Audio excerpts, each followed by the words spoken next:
بسم الله الرحمن الرحيم الله يصطفي من الملائكة رسلا ومن الناس إن الله سميع بصير يعلم ما بين أيديهم وما خلفهم وإلى الله ترجع الأمور يا أيها الذين آمنوا اركعوا واسجدوا واعبدوا ربكم وافعلوا الخير لعلكم تفلحون وجاهدوا في الله حق جهاده واجتباكم وما جعل عليكم في الدين من حرج ملة أبيكم إبراهيم هو سماكم المسلمين من قبل وفي هذا ليكون الرسول شهيدا عليكم وتكونوا شهداء على الناس فأقيموا الصلاة وآتوا الزكاة واعتصموا بالله هو مولاكم فنعم المولى ونعم النصير صدق الله مولانا العظيم الصلاة والسلام عليك يا سيدي يا رسول الله الصلاة والسلام عليك يا سيدي يا حبيب الله الصلاة والسلام عليك يا سيدي يا شفيع المذنبين وعلى آلك وأصحابك يا سيدي يا رحمة للعالمين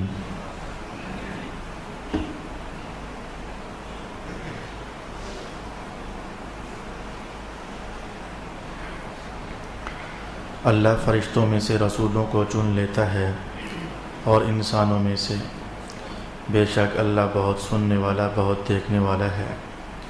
وہ جانتا ہے جو کچھ لوگوں کے سامنے ہے اور جو کچھ ان کے پیچھے ہے، اور اللہ ہی کی طرف تمام کام لوٹائے جائیں گے۔ اے ایمان والو، رکوع کرو اور سجدہ کرو اور اپنے رب کی عبادت کرو اور نیکی کے کام کرو تاکہ تم کامیاب ہو جاؤ، اور اللہ کی راہ میں اس طرح جہاد کرو جس طرح جہاد کرنے کا حق ہے۔ اسی نے تم کو برگزیدہ بنایا ہے اور اس نے تم پر دین میں کوئی تنگی نہیں رکھی۔ یہ تمہارے باپ ابراہیم کی ملت ہے، اس نے اس سے پہلے تمہارا نام مسلمان رکھا ہے، اور اس قرآن میں تاکہ رسول تم پر گواہ ہوں اور تم لوگوں پر گواہ ہو جاؤ۔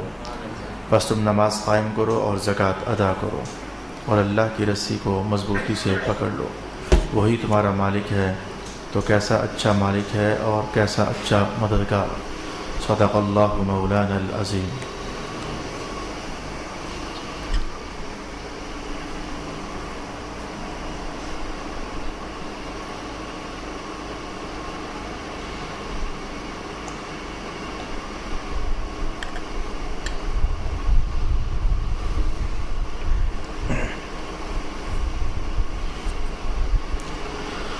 اللہ رب العالمین کے فضل اور اس کے کرم سے آج 17ویں سپارے کا اختتام ہو جانا چاہیے۔ اس امید کے ساتھ میں نے ساری آیات تلاوت کر دی ہیں۔ سورۃ الحج کا بھی اختتام ہو جائے گا اور 17ویں سپارے کا بھی اختتام انشاءاللہ ہو جائے گا۔ پہلی آیت میں رب کائنات نے ارشاد فرمایا کہ اللہ تعالیٰ فرشتوں میں سے رسولوں کو چن لیتا ہے۔ کچھ فرشتوں کو اللہ تعالیٰ رسالت کے لیے چن لیتا ہے اور انہیں اپنا رسول بنا لیتا ہے۔ ومن الناس، اور لوگوں میں سے بھی یعنی انسانوں میں سے بھی کچھ انسانوں کو اللہ تعالیٰ رسول بنانے کے لیے منتخب فرما لیتا ہے اور چن لیتا ہے۔ یہ جملہ آج ہمارے سامنے پہلی بار آ رہا ہے۔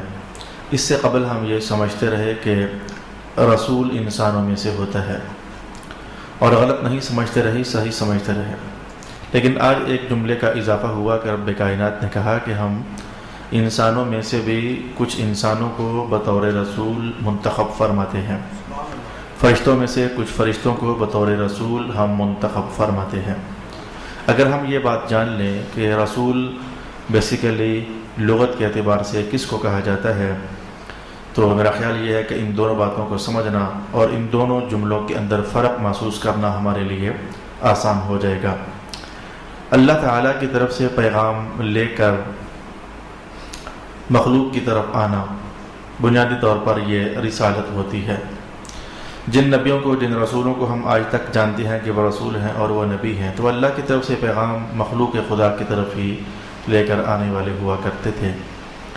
فرشتوں میں سے رسولوں کو منتخب کرنے کا معنی، فرشتوں میں سے کچھ فرشتوں کو اللہ تعالیٰ نے ایسا ہی کر دیا کہ وہ اللہ سے کچھ لیتے ہیں اور وہ آگے منتقل کر دیتے ہیں. جیسے کہ نبیوں اور رسولوں کی ڈیوٹی اللہ کی طرف سے یہ ہوتی ہے اللہ سے کچھ لے کر مخلوق خدا کو پہنچا دینا، ایسے ہی فرشتوں میں سے بھی کچھ فرشتوں کی ڈیوٹی ایسی ہوتی ہے کہ وہ اللہ سے کچھ لیتے ہیں اور مخلوق تک پہنچا دیتے ہیں. اس سے قبل کہ میں تھوڑی سی وضاحت مزید آگے بڑھاؤں، رسول قسم کے فرشتے اگر آپ ان کا نام پوچھنا چاہو کہ وہ کون سے ہیں تو میں کہوں گا جناب جبریل علیہ السلام، میں کہوں گا حضرت اسرائیل علیہ السلام، میں کہوں گا حضرت اسرافیل علیہ السلام، میں کہوں گا حضرت میکائیل علیہ السلام. یعنی یہ مختلف یہ جو چار میں نے نام لیے یہ چاروں کے چاروں رسول ہیں، اللہ کی طرف سے یہ رسول ہیں. لیکن ان کی رسالت میں اور ان کے رسول ہونے میں، اور جیسے کہ ہمارے آقا محمد الرسول اللہ رسول ہیں، تو حضور رحمت عالم کے رسول ہونے میں اور فرشتوں کے رسول ہونے میں کیا فرق ٹھہرے گا؟ وہ فرشتوں میں رسول ہیں اور یہ انسانوں میں رسول ہیں. ابراہیم علیہ السلام، موسیٰ علیہ السلام یہ انسانوں میں رسول ہیں، حضور رحمت عالم یہ انسانوں میں رسول ہیں، اور فرشتے جو میں نے بھی آپ کے سامنے چار نام لے لیے یہ فرشتوں میں رسول ہیں. ان دونوں طرح کے رسولوں میں فرق کیا ہوگا؟ بھئی یاد رکھنا کہ جو فرشتوں کا رسول ہوتا ہے وہ اللہ کی طرف سے جو کچھ لے کر آتا ہے کبھی تو وہ موت کا پیغام ہوتا ہے، جیسے کہ اسرائیل علیہ السلام. فرشتوں میں جو رسول ہوتا ہے کبھی وہ اللہ کی طرف سے قیامت کا پیغام لے کر آتا ہے، جیسے کہ حضرت اسرافیل علیہ السلام وہ سور پھونکیں گے تو قیامت قائم ہو جائے گی. فرشتوں میں جو رسول ہوتے ہیں کبھی ان کی ڈیوٹی میں یہ چیز ہوتی ہے کہ قوموں پر عذاب لے کر آنا ہے. وہ لاتے اللہ ہی کی طرف سے کچھ ہیں اور مخلوق ہی کی طرف کچھ ہیں، لیکن وہ اس کی ڈیٹیل کچھ ایسے ہے کہ کبھی وہ موت کا پیغام لاتے ہیں، کبھی وہ رزق کا پیغام لاتے ہیں، کبھی وہ انسانوں کی تقدیر بدل رہی ہوتی ہے. گزشتہ ابھی شب برات گزری تو کبھی وہ اس طرح کے نوشتے لے کر آتے ہیں، کبھی وہ قوموں پر عذاب کی صورت میں کچھ نہ کچھ اللہ کی طرف سے لاتے ہیں. یا پھر خود حضرت جبریل علیہ السلام کو دیکھ لیجئے کہ آپ قوموں پر عذاب بھی لایا کرتے تھے اور آپ تمام نبیوں پر اللہ کی طرف سے وحی بھی لایا کرتے تھے. فرشتے بھی وحی لانے والے ہوتے ہیں اور اللہ کے رسول ہوتے ہیں. رسول تو ویسے ہی اللہ کے رسول ہوتے ہیں. تو ایک تو میں نے یہ بات کہی کہ جو اللہ کا رسول ہوتا ہے انسانوں میں وہ عذاب لے کر نہیں آتا، وہ موت کا پیغام لے کر نہیں آتا، وہ قیامت کا پیغام لے کر نہیں آتا. جس سینس میں نے ابھی فرشتوں کے حوالے سے کہا وہ تو اللہ کی بندگی کا پیغام لے کر آتا ہے، وہ تو اللہ تعالیٰ کے احکام کا پیغام لے کر آتا ہے. ایک فرق تو آپ ذرا اس طریقے سے جاننے کی کوشش کریں. اور دوسری بات یہ ہے کہ جو انسانوں میں رسول ہوتے ہیں ان پر وحی اترتی ہے، اور جو فرشتوں میں رسول ہوتے ہیں ان پر وحی نہیں اترتی بلکہ یہ وحی لانے والے ہوتے ہیں. میں ان دونوں کا ذرا فرق آپ کے سامنے لانا چاہتا ہوں چونکہ جملہ پہلی بار آیا. انسانوں کے جو رسول ہوتے ہیں ان پر باقاعدہ وحی اترتی ہے، اور جو فرشتوں میں رسول ہوتے ہیں ان پر وحی نہیں اترتی بلکہ وہ وحی لے کر آنے والے ہوتے ہیں. اگر ایک اور فرق کے ساتھ آپ اسی بات کو مزید کھولنا چاہیں تو میں آپ کے لیے یوں کہنا چاہوں گا کہ جو فرشتوں میں رسول ہوتے ہیں وہی لانے والے ان کی ڈیوٹی صرف اللہ سے لے کر اللہ کی طرف سے لے کر تو رسول اللہ کی ذات اطہر تک ہوتی ہے. ابراہیم علیہ السلام تک، اسماعیل علیہ السلام تک، موسیٰ علیہ السلام تک، عیسیٰ علیہ السلام تک ان کی ڈیوٹی کچھ اللہ سے کچھ وحی کا پیغام لینا. تو ان رسولوں تک ان کی ڈیوٹی ہوتی ہے. اور جو انسانوں کے رسول ہوتے ہیں ان کی ڈیوٹی اللہ تعالیٰ سے جو کچھ کبھی فرشتوں کے واسطے سے اور کبھی ڈائریکٹ جس بھی سینس میں یعنی فرشتوں کے واسطے کے بغیر جب یہ اللہ تعالیٰ سے کچھ لیتے ہیں تو ان کی ڈیوٹی جیسے جبرائیل کی ڈیوٹی حضور رحمت عالم تک پہنچ کر ختم، لیکن حضور رحمت عالم کی جو ذمہ داری ہوتی ہے آپ رسول ہیں اور آپ کی جو ڈیوٹی ہوتی ہے وہ اللہ سے کسی بھی صورت میں جو وحی کی صورتیں تھیں وہ لینے کے بعد قوم کے ایک ایک فرد تک پہنچانا، ان کو سمجھانا، گلی کوچوں میں بات لے کر جانا، ان کے سامنے اخلاق حسنہ کا نمونہ پیش کرنا، اپنے کردار کی تصویریں ان کے سامنے رکھنا. جبریل لوگوں کو کچھ کر کے نہیں دکھاتے ہیں، حضور رحمت عالم تو سب کچھ کر کے دکھاتے ہیں. اسی طریقے سے اور بھی بہت سارے فرق ہیں جو کہ فرشتوں کے رسول میں اور انسانوں کے رسول میں ہوتے ہیں. جیسے کہ انسانوں کا رسول قوم کے لیے لازم ہے کہ ان کے رسالت کا کلمہ پڑھیں. جو فرشتوں کے رسول ہیں نہ فرشتوں کے لیے لازم ہے کہ ان کا کوئی اسپیشل کلمہ ہوتا ہے تو وہ پڑھیں. جبرائیل فلاں، جیسے کہ محمد رسول اللہ، تو فرشتوں کے جو رسول ہیں ان کے لیے باقاعدہ کوئی کلمہ نہیں ہوتا، نہ فرشتوں نے کوئی ان کا کلمہ پڑھنا ہوتا ہے اور نہ ہی انسانوں میں سے کسی نے ان کا کلمہ پڑھنا ہوتا ہے۔ الغرض میں نے آپ سے یہ کہنا چاہا کہ یہ ایک جملہ ہمارے پاس پہلی بار آیا تھا، اللہ تعالیٰ فرشتوں میں سے بھی کچھ رسولوں کو منتخب کر لیتا ہے، اللہ تعالیٰ انسانوں میں سے بھی کچھ رسولوں کو منتخب فرما لیتا ہے۔ اس جملے کا کچھ حصہ کہنے کے بعد آگے بڑھ جانا چاہوں گا۔ آیت اپنے عنوان کے اعتبار سے انتہائی سلیس ہے اور آسان۔ اللہ تعالیٰ جانتا ہے جو کچھ لوگوں کے سامنے ہے اور جو کچھ لوگوں کے پیچھے ہے۔ ایک معنی تو اس کا یہی ہے، جو لوگوں نے اپنے سامنے آئندہ قیامت کے لیے بھیج دیا اللہ انہیں بھی جانتا ہے، اور جو کچھ بندہ اپنے بعد یعنی اس زمانے کے بعد والے زمانے میں کرے گا تو اللہ تعالیٰ اسے بھی جان رہا ہوتا ہے۔ اس آیت پر چونکہ میں کئی بار مختصر اور تفصیل کے ساتھ گفتگو عرض کر چکا ہوں، اس لیے آج یہاں اختصار کے ساتھ ہی کام لیتے ہوئے آگے بڑھ جانا چاہوں گا۔ وَإِلَى اللَّهِ تُرْجَعُ الْأُمُورُ، اور اللہ کی طرف تمام کام لوٹا دیے جائیں گے۔ یا ایھا الذین آمنوا ارکعوا واسجدوا وعبدوا ربکم وافعلوا الخیر لعلکم تفلحون۔ سیکھنے کے لیے اس آیت میں ہمارے پاس بہت کچھ ہے، ترجمہ سنیے تاکہ میں جو کہنا چاہتا ہوں وہ کہہ سکوں۔ اے ایمان والو، رکوع کرو اور سجدہ کرو، محفوظ کیجیے گا، اور عبادت کرو، محفوظ کر لیجیے گا، اور اچھے کام کرو۔ یہ تین جملے رب کائنات نے ارشاد فرمائی، اور لگتا ایسے ہے کہ تینوں کی فیملی ایک ہے۔ نماز پڑھو اور رکوع کرو، یہ ہو گیا ایک، عبادت کرو یہ جملہ نمبر 2، اور اچھے کام کرو۔ میں کہوں گا کہ جو عبادت ہے، کیا نماز عبادت نہیں ہے؟ رکوع کیا عبادت نہیں ہے؟ سجدہ کیا عبادت نہیں ہے؟ رکوع اور سجدے کو الگ کیا، پھر کہا عبادت کرو، تو نماز بھی تو عبادت ہی تھی، لیکن پھر بھی کیا دیکھ عبادت کرو، آگے جا کر کیا اور اچھے کام کرو۔ تو کیا نماز اچھا کام نہیں تھا؟ کیا عبادت اچھا کام نہیں ہے؟ لگتا ایسے ہے کہ یہ تینوں باتیں ایک ہی جیسی ہیں، کہ جیسے کہ یوں کہا جا رہا ہے اچھے کام کرو، عبادت کرو، نماز پڑھو، حالانکہ تینوں باتیں ایک ہی ہیں۔ نماز پڑھنا بھی اچھا کام ہے، نماز پڑھنا عبادت بھی ہے، عبادت خود اچھا کام ہے اور عبادت نماز بھی ہے۔ اچھا کام عبادت کی صورت میں بھی ہوتا ہے، اچھا کام نماز کی صورت میں بھی ہوتا ہے۔ ایک دم سے لگا یوں کہ جیسے آیت کے اندر ایک ہی بات کہی جا رہی ہے، اللہ کی بندگی کرو، اور بات ایسی ہی ہے، اللہ کی بندگی کرو، لیکن جو قرآن حکیم نے احکام بیان کرنے کے لیے جو تنوع اختیار کیا ہے، اور یہ جو عبارت کا ایک عجیب ڈھنگ میں چلاؤ اختیار کیا ہے، اس میں حضرت امام فخر الدین رازی رحمۃ اللہ تعالی علیہ ارشاد فرماتے ہیں کہ انسانی فطرت کو سامنے رکھتے ہوئے اللہ تعالیٰ نے بڑی باریکی کے ساتھ ایک نفیس ترین بات لوگوں کے سامنے کہنا چاہیے ہے، اور وہ نفیس ترین بات بڑی باریکی کے ساتھ کچھ یوں ہے۔ ہاں جی، آپ نے انسانوں کی دنیا میں ایسے انسان دیکھے ہیں، اور میں نے بھی انسانوں کی دنیا میں کئی ایسے انسان دیکھے ہیں جن کا معاملہ کچھ ایسے ہوتا ہے۔ نماز پڑھتے ہیں کچھ لوگوں کو میں نے دیکھا، کچھ تو بیچارے مسلمان ایسے ہیں نماز ہی نہیں پڑھتے، کچھ تو ایسے ہیں کہ نماز ہی نہیں پڑھتے۔ میں کہوں گا کہ آیت کا پہلا حصہ صاف صاف ان لوگوں کو مخاطب ہو رہا ہے اور کہہ رہا ہے اے ایمان والو، نماز تو پڑھا کرو، رکوع کیا کرو، سجدہ کیا کرو۔ جو مسلمان بے نماز تھے ان کو تو قرآن پاک کا اتنا حصہ پیغام دے رہا ہے کہ نماز ادا کیا کرو۔ اچھا، کچھ لوگ نماز پڑھتے ہیں، لیکن یہ بالکل سچ کہہ رہا ہوں، وہ حج ادا کرنے میں ڈنڈی مارتے ہیں۔ ان پر حج فرض ہو چکا ہوتا ہے لیکن حج ادا نہیں کرتے ہیں۔ کئی نمازیوں کو میں نے ایسا دیکھا وہ روزے رکھنے سے جان چھڑاتے ہیں، اور ان قریب آپ دیکھو گے کہ وہ نمازی جو نماز پڑھنے میں نظر آتے ہیں۔ اب رمضان کا مہینہ گزشتہ 1 2 3 سال سے، اور آئندہ مزید ابھی 1 2 3 4 سال وہ اللہ کے فضل سے بڑی آزمائشوں والا ہے، گرمیوں کی شدت کا زمانہ ہے۔ آپ کئی نمازیوں کو دیکھو گے مختلف ہیلے بہانے کرتے ہوئے وہ روزوں سے جان چھڑانا چاہو گے۔ کچھ نمازیوں کو میں نے ایسا بھی پایا وہ زکوٰۃ ادا کرنے میں بخل سے کام لیتے ہیں، گویا بات صرف نماز پڑھنے ہی کی نہیں تھی۔ رب کائنات نے دیکھا کچھ تو نماز پڑھتے ہی نہیں، کہا نماز پڑھا کرو۔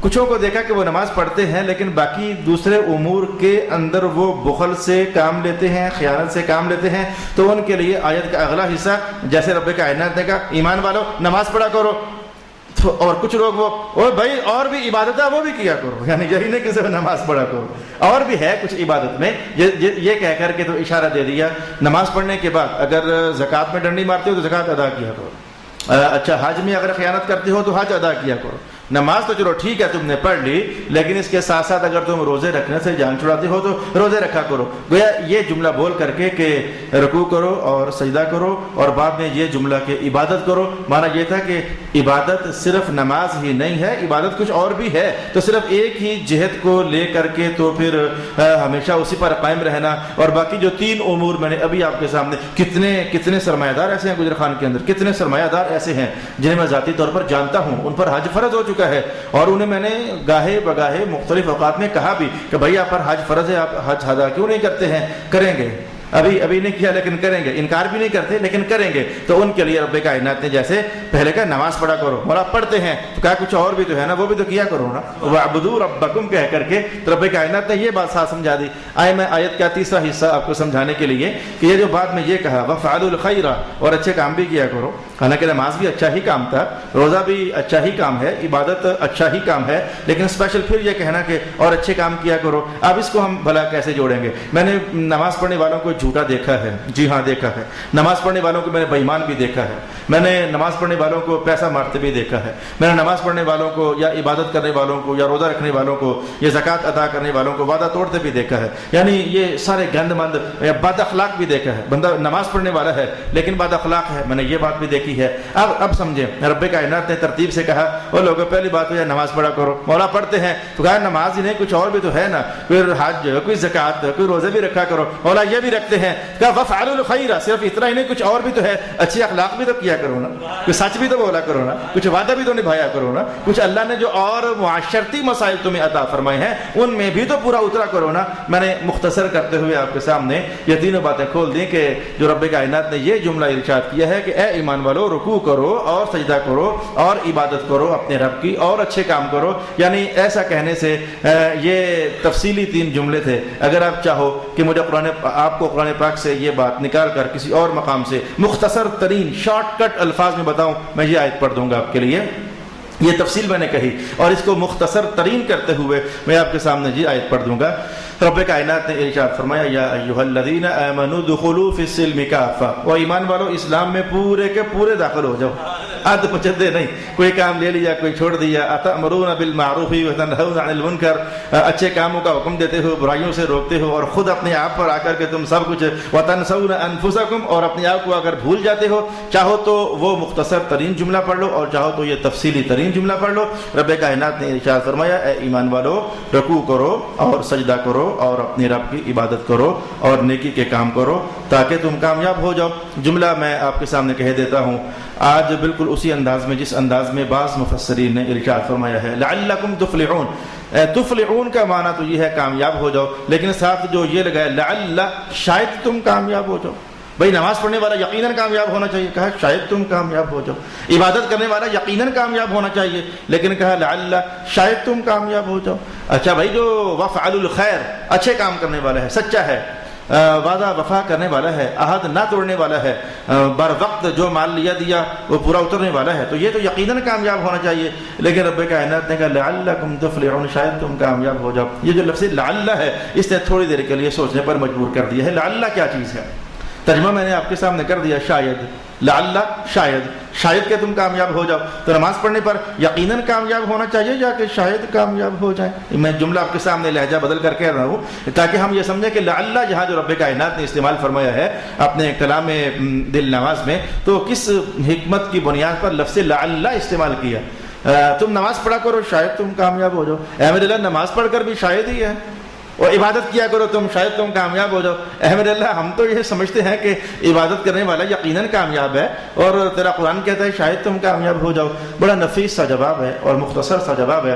ائمہ تفسیر نے ارشاد فرمایا کہ دیکھو بھائی وہ جو نماز تم نے پڑھی ہے اس پر یہی کہا جائے کہ شاید کامیاب ہو جاؤ۔ وہ جو پڑھی ہے نا تم نے، کھڑے ادھر تھے پہنچے کہ کہیں اور تھے، وجود تمہارا ادھر تھا، خیال تمہارا کہیں اور تھا، کئی بار تمہاری طہارت سلامت نہ رہ سکی، کبھی تمہارے خیالات بہکنے سے رک نہ سکے، کبھی تمہاری توجہ اللہ کی طرف ہو نہ سکی، جس بات کو رسول پاک علیہ الصلوۃ والسلام نے یوں ارشاد فرمایا کہ ان الشیطان یختلس، انسان شیطان کے خیالات پر جھپٹا مارتا ہے اور حملہ کر کے تو ادھر سے ادھر لے جاتا ہے، ادھر سے ادھر لے جاتا ہے۔ میں حدیث کے الفاظ آپ کے لیے یہ ایک اور حدیث کے الفاظ تلاوت کرنا چاہوں گا۔ اذکر کذا اذکر کذا اذکر کذا. حضور فرماتے ہیں کہ نماز کی حالت میں شیطان جب بندے کے پاس آتا ہے تو جو باتیں اس کو نماز کے باہر یاد نہیں تھی نا تو یہ وہ بھی یاد کرواتا ہے آ کر کے. وہ ادھر سے پتہ ہے جان چھڑا کے واپس آتا ہے تو ساتھ ہی کوئی مہمانوں کا چکر ڈال دے گا. وہاں سے جان چھڑا کر بندہ پھر نماز میں گھیر گھور کر اپنے آپ کو لاتا ہے تو ساتھ ہی کوئی وہ پتہ نہیں کون کون سی باتیں. اب ہر بندے کی اپنی اپنی ہیں. میں یہ نہیں کہتا کہ وہ ایک ہی جیسی باتیں سب کو. وہ ادھر سے جان چھڑاؤ تو ادھر سے, ادھر سے جان چھڑاؤ تو ادھر سے. یعنی یہ خیالات کو جھپٹا مار کر چوری کرتا ہے اور یہ بندے کو بہکاتا رہتا ہے. اور اس کے پیچھے بھی حضور پاک علیہ السلام نے فرمایا کہ وجہ کیا ہے, یہ کیوں چاہتا ہے کہ بندے کی توجہ ادھر ادھر ادھر ادھر جائے. فرمایا وجہ یہ ہے کہ جب تک بندے کی توجہ اللہ کی طرف رہتی ہے, اللہ کی رحمت کی توجہ بندے کی طرف متوجہ رہتی ہے. اور اس کو یہ بات پسند نہیں ہے کہ بندہ اللہ کی رحمت کی توجہ میں آ جائے. شیطان کو یہ بات پسند نہیں ہے, لہٰذا یہ آ کر کہتا ہے اذکر کذا اذکر کذا اذکر. گاڑی والا ہوگا تو گاڑیوں کی باتیں یاد آئیں گی, لوہے والا ہوگا تو لوہے کی باتیں یاد, سریا مہنگا ہو گیا یہ بات, ٹھیکیدار ہوگا اسے فٹوں کے ماپنے یاد رہتے ہیں, کوئی نعت خوان ہوگا اسے نماز کے اندر ہی وہ شعروں کے وہ سر یاد کروا رہا ہوتا ہے. کوئی خطیب صاحب ہوں گے تو انہیں نمازوں کے اندر ہی میں نے تقریر آج کیا کرنی ہے ایسی باتیں یاد کرا رہا ہوگا. وہ کوئی خاتون خانہ ہوگی تو اسے ایسی باتیں دل میں لا رہا ہوگا. دھیان رکھیں کہیں مرچ تیز نہ ہو جائے, بندہ لڑسی ہو نہیں تھے, کوئی اس طرح کی باتیں اسے یاد کروا رہا. جو جس کیٹیگری کا بندہ ہوتا ہے شیطان اسی طرح کے خیالات اس کے دل میں ڈالتا رہتا ہے. اچھا اب آئے سمجھے, ہم تو یہ سمجھنا چاہ رہے تھے لعلکم تفلحون, اور نماز پڑھو نماز, عبادت کرو, روزے رکھو. اچھا روزوں کے بارے میں حضور پاک علیہ السلام نے کیا فرمایا؟ کچھ لوگوں کو افطاری کے ٹائم صرف اور صرف بھوک اور پیاس ہی ملتی ہے اور تو کچھ نہیں ملتا. یہ حدیث قریب پڑھو گے, میڈیا پر پڑھو گے, اخباروں میں پڑھو گے, علماء سے سنو گے, کچھ لوگوں کو افطاری کے وقت پیاس اور بھوک ہی ملتی ہے اور کچھ تو نہیں ملتا. حضور یہ کون ہوتے ہیں؟ فرمایا جن کی زبان کنٹرول میں نہ رہی, روزے رکھ کر بھی گالیاں نکالتے رہے, روزے رکھ کر بھی چغلیاں کرتے رہے, جن کی نظر کنٹرول میں نہ رہی, وقت گزارنے کے لیے گند مند ٹیلی ویژن پر دیکھتے رہے, جن کا تو اب یہ روزہ بھی رکھا لیکن کنٹرول میں نہ ہونے کی بنیاد پر اپنا وجود ہے تو روزہ وہ بھوک اور پیاس کے سوا کچھ دے کر نہ گیا. دو حالتیں میں نے آپ کے سامنے رکھ دی. حاجیوں کی حالت ویسے مجھے پتہ ہے, زیادہ نہیں بولتا کہ یہ حاجی صاحبان وہاں جا کر کیا کرتے ہیں, وہ چھوڑے پڑے, وہ ایک الگ وہ اس جہان کی کہانی ہے, تو ادھر کی کہانی ادھر ہی جا کر دیکھی جا سکتی ہے. اب میں یہ کہنے کے قابل ہو گیا کہ آپ کو یہ سمجھاؤں کہ لعلکم, شاید تم کامیاب ہو جاؤ. ہمارا کویسچن یہ تھا کہ رب کائنات کا نماز پڑھو, روزے رکھو, حج کرو, زکاتیں ادا کرو تاکہ شاید تم کامیاب ہو جاؤ. اور اب تیری ہر بات مان کر پھر بھی شاید یقیناً کامیاب ہونا چاہیے. میں جیسی پڑھی ہے نا اس کے مطابق شاید ہی بنتا ہے. جیسے روزے رکھے ہیں نا تو یہ شاید ہی بنتا ہے, اور جیسا حج کر کے آئے ہو نا تو شاید یہ ہے کہ تمہارا گزارا چل جائے. تو جیسی بندگی کر رہے ہو تو شاید ہی ہے کہ تمہارا گزارا چل جائے. اب سارے غریب نواز تھوڑے ہیں, سارے دادا علی حجویری تھوڑے ہیں, سارے بابا مہر علی شاہ صاحب تھوڑے ہیں. تو جیسے ہم ہیں, اب میرا خیال ہے کہ آپ کو سمجھ آ گیا ہوگا کہ رب کائنات نے کہا لعلکم تفلحون, نماز پڑھو شاید تم کامیاب ہو جاؤ. وجاہدوا فی اللہ حق جہاد, اللہ کے راستے میں جہاد کرو جیسا کہ جہاد کرنے کا حق ہے.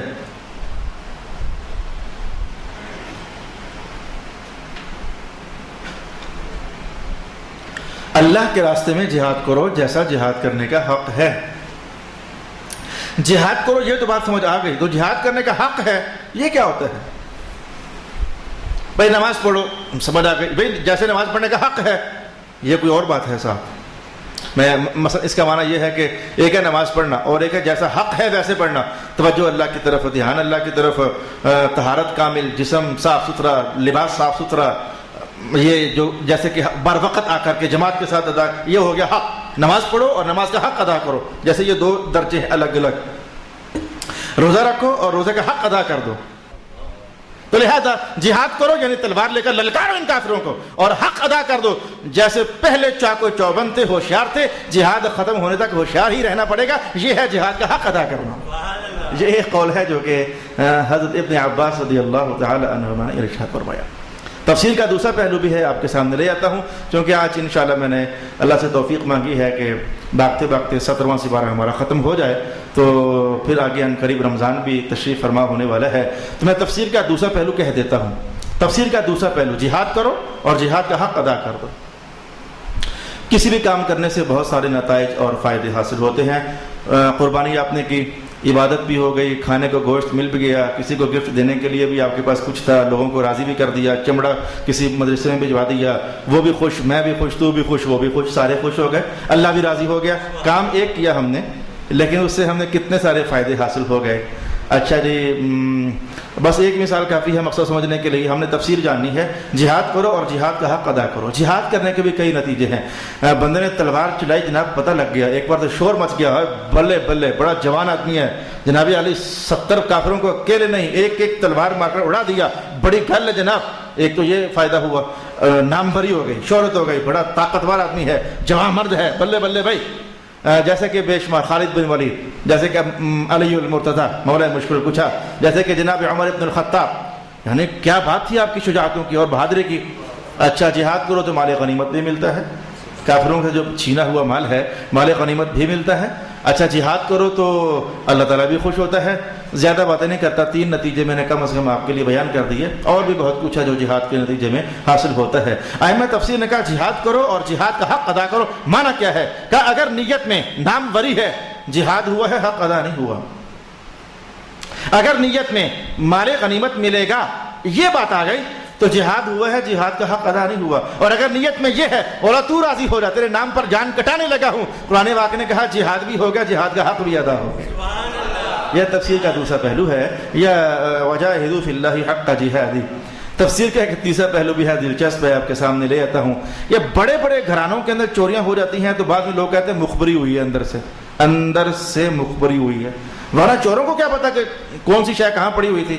اس کا مطلب یہ ہو کہ چور بھی دشمن تھے، کوئی اندر بھی تھا دشمن، لیکن وہ باہر والے دشمن سے اندر والا دشمن زیادہ خطرناک واقع ہوا. باہر والے صرف اگر آتے تو ڈھونڈنے میں ٹائم لگتا، لیکن اندر والے ساتھ مل گئے تو ان باہر والوں کے لیے آسانی پیدا ہو گئی. تو جو گھر کا بھیدی قسم کا دشمن ہوتا ہے، آپ کو سمجھ آ گئی کہ وہ بڑا خطرناک ہوتا ہے. گھر کے راز باہر بتاتا ہے، وہ یہ راز افشا کر دیتا ہے. میں نے ماحول سے ایک جملہ نکال کر آپ کے سامنے رکھا ہے تاکہ میری مدد ہو جائے. جہاد کرو اور جہاد کا حق ادا کرو. امام راضی کہتے ہیں کہ معنی یہ تھا کہ ایک جہاد وہ ہے جو کافروں سے کرتے ہیں، اور ایک جہاد وہ ہے جو اندر والے انسان جو کافر ہو چکا تھا اس کے ساتھ کرتے ہیں.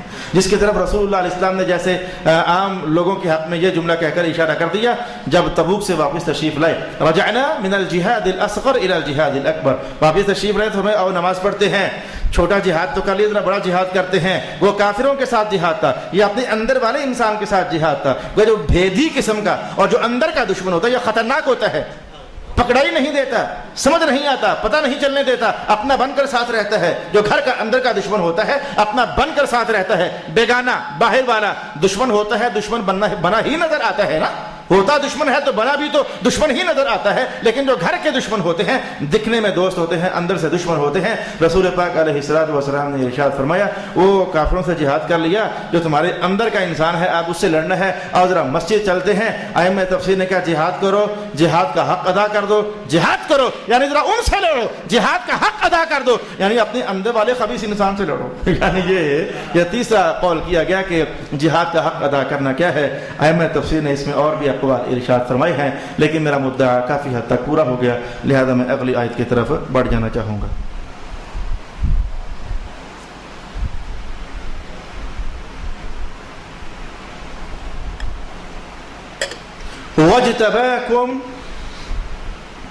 وَاجْتَبَاكُمْ بھائی جہاد کرو، حق ادا کرو. اللہ پاک نے تمہیں منتخب کر لیا ہے.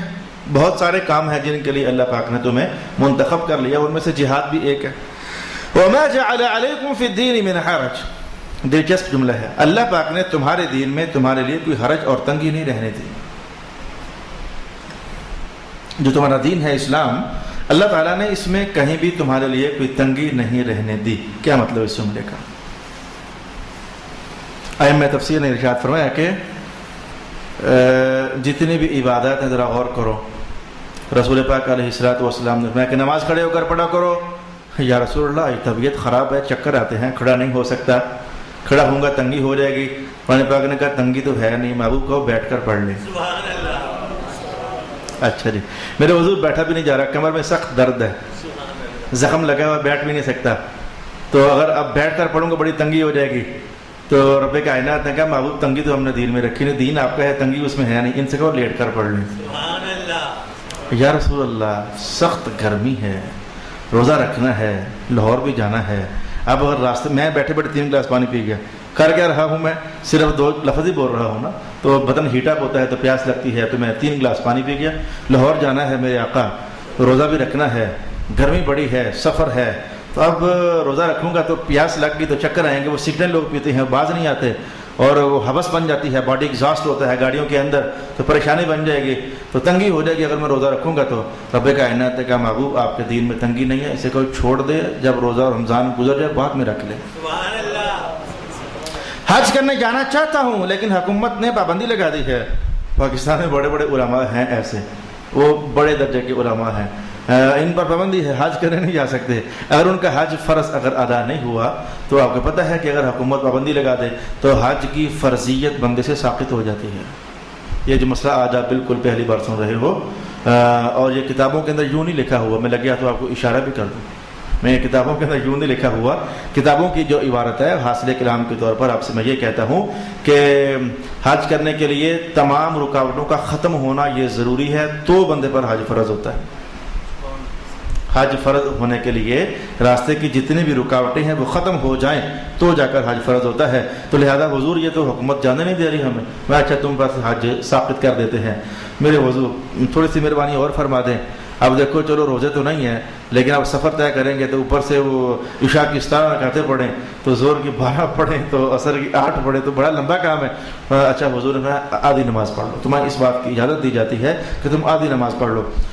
میں حضور قسم کھا بیٹھا ہوں، اب قسم ایسی شے کی کھائی ہے کہ اس کے بغیر چارہ کار نہیں ہے، کوئی بندہ قسم اٹھا لے، میں اٹھانے نہیں لگا، بتانے لگا ہوں، اور کہیں مجھ پر کہو کہ یہاں پر قسم بن گئی ہے، میں کوئی بندہ قسم اٹھائے اللہ کی قسم آج کے بعد میں روٹی نہیں کھاؤں گا۔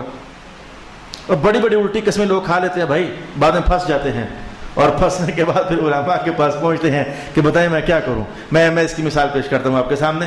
ایک بار، یہ آج کے دور کی کہانی نہیں ہے، پرانے دور کی کہانی ہے۔ ایک بار ایک بندے نے قسم اٹھا لی کہ اگر میں کوئی ایسی عبادت نہ کروں، اگر میں نے ایسی عبادت نہ کی، کیسی کہ جو جب میں کر رہا ہوں تو صرف میں ہی کر رہا ہوں، کوئی اور نہ کر رہا ہو، اگر میں نے ایسی عبادت نہ کی تو میری بیوی کو طلاق۔ ایک بندے نے یہ جملہ بول دیا، اگر میں نے ایسی عبادت نہ کی کہ جب میں کروں تو میں ہی کروں، کوئی اور نہ کر رہا ہو پوری دنیا میں۔ اب کہاں سے ڈھونڈو ایسی عبادت؟ نماز پڑھو گا تو کوئی نہ کوئی پڑھ رہا ہے، زکوٰۃ دو تو کوئی نہ کوئی دے رہا ہے، درود و سلام کوئی نہ کوئی پڑھ رہا ہے، تلاوت کوئی نہ کوئی کر رہا ہے۔ اب یہ میں بتا یہ رہا تھا کہ لوگ بڑی بڑی عجیب و غریب قسمیں اٹھا لیتے ہیں، بعد میں پریشانی بن جاتی ہے۔ اگر میں کوئی ایسی عبادت نہ کروں کہ جب میں کروں تو کوئی اور نہ کر رہا ہو، وہ صرف میں ہی کر رہا ہوں، تو میری بیوی کو طلاق۔ کہہ بیٹھا پریشان ہو گیا۔ پھر کس نے حوالے سے کان میں کہا کہ تیرے اس مسئلے کا جواب صرف ابو حنیفہ کے پاس ہے، سبحان اللہ۔ ادھر چلا جا، کہیں انہوں نے توجہ فرما دی، تیرا گزارا چل جائے گا۔ ہمیں تو نہیں سمجھ آتی کیسے بچائیں، تیری بیوی گئی۔ یہ مسئلے کا حل نہیں بتانا چاہتا، بتا بھی دوں گا لیکن بتا رہا ہوں کہ لوگ عجیب و غریب قسم کی قسمیں اٹھا لیتے ہیں۔ وہ پہنچ گیا جناب امام اعظم کے پاس، حضور یہ قسم اٹھایا بیٹھا ہوں تو مہربانی فرمائیں۔ آپ نے کہا اچھا ایسا کر، حرم کعبہ چلا جائے، جتنے لوگ اس وقت طواف کر رہے ہوں گے، وہ آج تو بہت زیادہ ہوتے ہیں، تب کی بات ہے، طواف کر رہے ہوں گے، ان سے کہنا کہ آدھے گھنٹے کے لیے طواف روک دو، مہربانی کرو میری بیوی جا رہی ہاتھ سے۔ طواف کرنا تو اکیلا ہی کر رہا ہوگا، ذرا کعبہ ایک ہی ہے، طواف اس کا جو کرے گا وہ اکیلا ہی کرے گا۔ ان سے کہنا مہربانی کرو آدھے گھنٹے کے لیے طواف روک دو، اور میرا گھر تباہ ہو رہا ہے۔ تو میں نے کیا کہا، یہ مسئلے کا حل بتانا اور اس پر تبصرہ کرنا، یہ عنوان نہیں تھا۔ قسمیں لوگ اٹھا لیتے ہیں، بعد میں پریشان ہوتے ہیں۔ قسم اٹھا لی، میرے حضور میں آج کے بعد روٹی نہیں کھاؤں گا، اب پھنس گیا ہوں، کیسے نہ کھاؤں؟ رسول اللہ علیہ السلام نے کہا اچھا دین میں تنگی نہیں ہے، اللہ پاک نے مجھے بتا دیا ہے، روٹی ووٹی کھا، کفارہ ادا کر دینا، یہ کفارہ ادا کر دینا۔ یعنی یہ میں نے 3 4 5 6 7 8 مثالیں آپ کے سامنے رکھی کہ جہاں بھی کہیں ایسا ہے کہ بندے کے لیے پریشانی بن جائے، مشقت بن جائے، تکلیف بن جائے، تو رب کائنات اس تکلیف کو ختم فرما دیتا ہے۔ اسی لیے یہ جو دین ہم تک پہنچ چکا ہے یہ آسان ہونے کے بعد پہنچا ہے، اور ہم مزید اس کو آسان نہیں کر سکتے، یہ آسان ہونے کے بعد ہمارے پاس پہنچا ہے۔ تو ارشاد گرامی ہوا ما جعل علیکم فی الدین من حرج، اللہ نے تمہارے لیے تمہارے دین میں کوئی حرج باقی نہیں رہنے دیا، کوئی تنگی باقی نہیں رہنے دی۔ ملت ابیکم ابراہیم، یہ دین یہ تمہارے باپ ابراہیم علیہ السلام کا دین ہے۔ ابراہیم علیہ السلام کو باپ قرار دیا، اے مکہ والوں تمہارے باپ ہیں، اے مکہ والوں ابراہیم تمہارے باپ ہیں۔ سب مفسرین نے کہا کہ ابراہیم علیہ السلام سب کے باپ تو نہیں تھے، سب کے باپ تو آدم علیہ السلام کہا یہ تمہارے باپ ہیں۔ یہ جملہ کہنے سے مقصد کیا تھا؟ مقصد یہ تھا کہ تمام عرب کے لوگ حضرت ابراہیم علیہ السلام کی نبوت کو مانتے تھے، تمام عرب کے لوگ ابراہیم علیہ السلام کا بڑا احترام کرتے تھے، ان کی بڑی عزت کرتے تھے، اور وجہ پیچھے تھی ان کے بیٹے اسماعیل کا فیض پی رہے تھے۔ اسماعیل علیہ السلام کا فیض پی رہے تھے، وہ سارے عرب کے لوگ جناب ابراہیم علیہ السلام کی اس حوالے سے بھی اور بھی بہت سارے حوالوں سے بڑی قدر کرتے تھے۔ تو مولا کائنات نے جس شخصیت کی قدر ان کی نظروں میں بالکل جیسے چھائی ہوئی تھی نا، تو مولا کائنات نے انہی کا نام لے کر کہا کہ ملت ابیکم ابراہیم، یہ جو دین محمد مصطفیٰ تمہیں دے رہے ہیں، ایک اللہ کی دعوت تمہیں دے رہے ہیں، دوزخ سے بچانے کی باتیں کر رہے ہیں، جنت میں لے جانے کے عنوان چھیڑ رہے ہیں، یہ کوئی نئی کہانی نہیں ہے۔ وہ ذرا دیکھو نا، جس ابراہیم کو تم سارے مانتے ہو وہ بھی تو یہی باتیں کرتے رہے ہیں نا۔ اس سینس میں ارشاد فرما دے گا ملت ابیکم ابراہیم، یہ جو تمہارا دین ہے یہ سمجھو کہ ابراہیم علیہ السلام والا ہی دین ہے۔ وَسَمَّاكُمُ الْمُسْلِمِينَ مِن قَبْلُ وَفِي هَذَا الْقُرْآنِ، اللہ نے تمہارا نام پہلے بھی اور اس قرآن میں بھی مسلمان رکھا۔ پہلے بھی جو لوگ ہوا کرتے تھے نبیوں کو ماننے والے وہ سارے مسلمان ہوتے تھے، اور آج بھی جو لوگ ہیں جو نبیوں کو ماننے والے ہیں وہ سارے مسلمان ہیں۔ یعنی مسلمان جو ہے یہ کمبائن نام ہے اور یہ قرآنی نام ہے اور یہ وحی والا نام ہے ہم سب لوگوں کا۔ وَسَمَّاكُمُ الْمُسْلِمِينَ مِن قَبْلُ وَفِي هَذَا لِيَكُونَ الرَّسُولُ شَهِيدًا عَلَيْكُمْ، تاکہ یہ رسول تم پر گواہ ہو جائیں، وَتَكُونُوا شُهَدَاءَ عَلَى النَّاسِ، اور تم لوگوں پر گواہ ہو جاؤ، فَأَقِيمُوا الصَّلَاةَ، اور نماز قائم رکھتے رہو، وَآتُوا الزَّكَاةَ، اور زکوٰۃ ادا کرتے رہو، وَاعْتَصِمُوا بِاللَّهِ، اور اللہ کی رسی مضبوطی سے پکڑ لو، هُوَ مَوْلَاكُمْ، وہی تمہارا مالک ہے، فَنِعْمَ الْمَوْلَى، تو تمہارا مالک بہت اچھا مالک ہے، وَنِعْمَ النَّصِيرُ، اور کیسا اچھا مددگار ہے۔ صدق اللہ مولانا العظیم۔